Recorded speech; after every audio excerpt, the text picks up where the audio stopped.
अस्सलामुअलैकुम नाज़रीन इकराम, रोशनी light channel की तरफ से आप सबको खुशामदीद। नाज़रीन इकराम, आज मेरी उस्मान गाजी सीरीज़ के बारे में वीडियो फिर से रोशनी लाइट चैनल पर अपलोड हो रही है और शायद आप में से कुछ लोग ये सवाल भी करें कि ऐसा क्यों हुआ। तो मैं यहाँ वजाहत देना चाहूँगी कि रोशनी लाइट इन्फो चैनल पर मैंने पिछले हफ्ते कुरैश उस्मान के बारे में जो वीडियो अपलोड की थी, तो उसमें याहिया सवार की शहादत के हवाले से भी मैंने कुछ तारीखी हकाइक बयान किए थे। तो यूट्यूब ने मेरे उस चैनल के मोनेटाइजेशन ऑफ कर दी है, इसलिए अब उस्मान गाजी सीरीज के हवाले से वीडियोस फिर से रोशनी लाइट चैनल पर ही आएंगी। और आज की वीडियो में किस्त नंबर 168 के बारे में पहले थोड़ा सा रिव्यू होगा और फिर उसके बाद अगली किस्त में आने वाले वाकयात पर बात होगी, जो कि नाज़रीन इकराम एक बड़ी ही धमाका खेज किस्त होने जा रही है। जाहिर सी बात है कि आप लोग जान चुके होंगे कि आने वाली किस्त में प्रिंसेस सोफिया का किरदार आने वाला है। तो उस हवाले से बात करेंगे कि सोफिया दोबारा जिंदा कैसे हुई और कमांडर लोकास से सोफिया का रिश्ता क्या है। तो नाज़रीन इकराम, अगर पिछली किस्त के वाकयात की बात करें तो अब की बार की सबसे बड़ी अट्रैक्शन ओरहान और होलोफिरा की शादी थी, और शुक्र है कि ओरहान की होलोफिरा से शादी हो गई, वरना मुझे तो लगता था कि ओरहान ने किडनैपिंग को अपना सेकंड प्रोफेशन बना लेना था। बेचारी होलोफिरा इतनी बार किडनैप हुई कि फातिमा खातून को भी कहना पड़ गया कि भाई आप होलोफिरा को कितनी बार अगवा करेंगे। लेकिन इस तारीखी शादी में अभी भी एक चीज मिसिंग है कि होलोफिरा मुसलमान नहीं हुई। पिछले सीजन में अगर ये शादी दिखाई जाती तो यूनुस एमरे इसे मुसलमान करने की वजह बन सकते थे, लेकिन इस सीजन में कोई भी मजहबी शख्सियत का किरदार मौजूद नहीं है और यह कुरैश उस्मान की तारीख में पहली बार है, क्योंकि ना तो शेख अदब अली है और यूनुस एमरे भी चले गए हैं। तो शायद होलोफिरा के कबूल इस्लाम के हवाले से कोई नया सिनेरियो सामने लाया जाएगा। और शादी की ये सीन देखते हुए मुझे वो हदीस याद आ गई जिसका मफहूम है कि दो मोहब्बत करने वाले दिलों को जोड़ने वाली चीज निकाह है, और हमारे यहाँ कहा जाता है कि वो लड़का या लड़की एक दूसरे को पसंद करते हैं, इसलिए शादी करना चाहते हैं और इस चीज को ऐप बनाकर पेश किया जाता है। तो क्या आप लोग मुझे ये बताएं कि वहाँ निकाह करना चाहिए जहाँ नफरत हो, और जबकि दूसरी तरफ पसंदीदगी फोन पर बातें करने, मुलाकातें करने या दूसरे नाजायज काम करने का नाम नहीं है। यानी कि इस मामले में दोनों ही साइड्स इंतहा पर पहुंची हुई हैं। वालिदैन अभी तक पुराने दौर में जी रहे हैं, जबकि बच्चे मगरबी रंग में रंगे जा रहे हैं। उधर गोंचा अपनी बच्ची की वफात के बाद अभी तक पोस्टपार्टम डिप्रेशन में मुब्तला है। ये पोस्टपार्टम डिप्रेशन औरतों की एक बीमारी है जो कि औरतों को आमतौर पर बच्चे की पैदाइश के फौरन बाद हो जाती है, और इसमें औरत को बिला वजह रोना आता है। मेरे ख्याल में इसीलिए गोंचा हर वक्त रोती धोती नजर आती है। लेकिन अब वो ये कहे कि हर कोई इसकी वजह से 40 दिनों तक इसके साथ बंधा रहे और रोता रहे, तो ऐसे तो नहीं होता। लेकिन गोंचा की कमजोर जज्बाती हालत का फायदा उठाकर बेगम खातून को मौका मिल गया। लेकिन नाज़रीन इकराम, बाला खातून भी बड़ी सियानी है और उसने फौरन एक रवायती सास बनने में जरा भी देर नहीं लगाई और बेगम खातून को वार्निंग दे दी। जबकि बेगम खातून की हरकतों और आदतों से साफ जाहिर है कि किसी कबीले पर हुक्मरानी करने के लिए ये औरत इनकम्पिटेंट है। इसीलिए इस्लाम में भी औरत की हुक्मरानी को नापसंद किया गया है। और अगली किस्त के हवाले से तो लगता है कि बाला खातून और बेगम खातून दोनों आमने सामने आ जाएंगी, क्योंकि दोनों ही अपने दिलों में जो एक दूसरे के लिए गरज छुपा कर रखा हुआ है उसे एक्सपोज कर देंगी। पिछली किस्त में एक बहुत अहम सीन फातिमा और अलाउद्दीन का था, जिसमें अलाउद्दीन कहता है कि रियासत की खातिर हर मुश्किल बर्दाश्त करनी पड़ेगी, रियासत है तो हम हैं। यहाँ उन लोगों को सोचना चाहिए जो किसी भी मौके पर पाकिस्तान को बुरा भला कहने से नहीं चूकते। तुर्की के तारीखी ड्रामों में जो शादियाँ दिखाई जाती हैं, उनके हवाले से एक बात मेरी समझ से बाहर है कि इन ड्रामों में दुल्हा दुल्हन जो ज़ेबेक डांस करते हैं, तो इसका रवाज तो 16वीं सदी में शुरू हुआ था। लेकिन एमरे कोनक ने भी अल्परसलान ब्यूक सल्जुकलों में फहरिया और बारिश आरदूस से ज़ेबेक डांस करवाया था, और फिर कुरैश उस्मान में भी पहले मलहुन से ये ट्रेंड शुरू हुआ और इसके बाद अलाउद्दीन और अब ओरहान की शादी पर यह डांस दिखाया गया।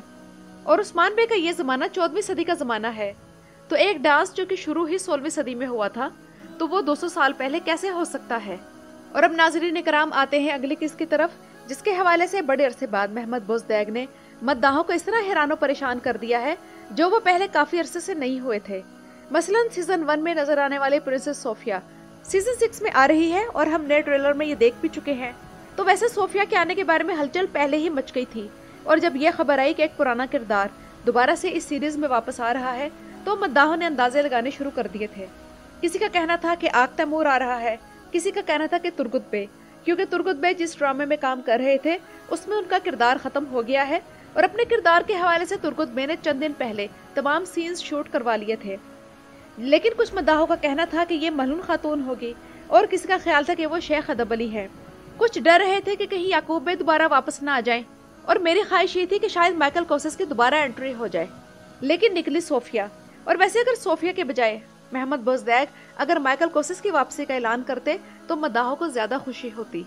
जबकि सोफिया के साथ लुकास को दिखाया गया है तो इनके बारे में अब कई तरह के अंदाजे लगाए जा सकते हैं कि क्या पता सोफिया लुकास की माँ हो, क्योंकि सीजन 6 में सोफिया की उम्र तकरीबन 30 साल थी और उस वक्त उस्मान बे 25 साल तक के थे। तो अब 30 साल के गैप के बाद उस्मान बे तकरीबन 55 साल के हैं, तो सोफिया को इस वक्त कम से कम 60 साल का होना चाहिए। लेकिन इस उम्र में भी वो इतनी एक्टिव है कि लुकास के साथ तलवारबाजी की प्रैक्टिस कर रही है। लेकिन सवाल ये है कि सोफिया का लुकास से क्या रिश्ता है। तो लगता है कि लुकास और सोफिया या तो बहन भाई होंगे या फिर माँ और बेटा। अगली किस्त का ट्रेलर सोफिया की वापसी के हवाले से इंतहाई धमाकाखेज था और बेशक सोफिया की वापसी ने मद्दाहों को चौंका दिया है, लेकिन सोफिया की वापसी एक ऐसा इवेंट है जो कि मद्दाहों के इस सीजन में दिलचस्पी बढ़ाने और वाकयात को मजीद भड़काने का सबब बनेगा। क्योंकि आप लोग खुद नोट करें कि सीजन 1 में उस्मान बे की शादी हो चुकी थी लेकिन बच्चे नहीं थे, लेकिन अब वो जवान बच्चों के बाप हैं और उस वक्त वो अपने कबीले के सरदार भी नहीं थे, लेकिन अब वो एक रियासत के सरबराह हैं।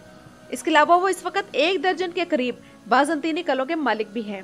इस हिसाब से सोफिया के मुकाबले में उस्मान बे की पोजीशन अब ज्यादा स्ट्रांग है और मद्दाहों को यकीनन उस सीन का इंतजार होगा जब सोफिया का उस्मान और बाला से इतने बरसों बाद दोबारा आमना सामना होगा। जबकि सोफिया का तो मिशन ही यही होगा कि बाला और उस्मान से उन जिल्लतों का बदला लिया जाए जो सीजन 1 में उसे इन दोनों की तरफ से पहुंची थी। इसी मकसद के लिए अगली आने वाली किस्त में बेसुंगर सोफिया के अताब का सबसे पहले शिकार होगा और बेसुंगर की इस अचानक मौत पर यकीनन सब मद्दाह हैरान होंगे। लेकिन फिर वही बात कि उम्मीद पर दुनिया कायम है, तो हो सकता है कि अगर बेसुंगर का किरदार ड्रामे से चला जाए तो किसी तारीखी आलम को आने दिया जाए ताकि ड्रामे की गहमा गहमी में इजाफा हो। और नाज़रीन इकराम, सोफिया कुरैश उस्मान में आने वाले उस्मान बे के दुश्मनों में से एक मजबूत तरीन दुश्मन थी। ड्रामे में सोफिया का रैंक किसी भी तरह आया निकोला से कम नहीं था। सोफिया की वापसी ने वाकई हलचल मचा दी है, लेकिन रहा अब हमारे जहनों में आने वाला ये सवाल कि सोफिया तो मर गई थी, तो ये दोबारा जिंदा कैसे हो गई?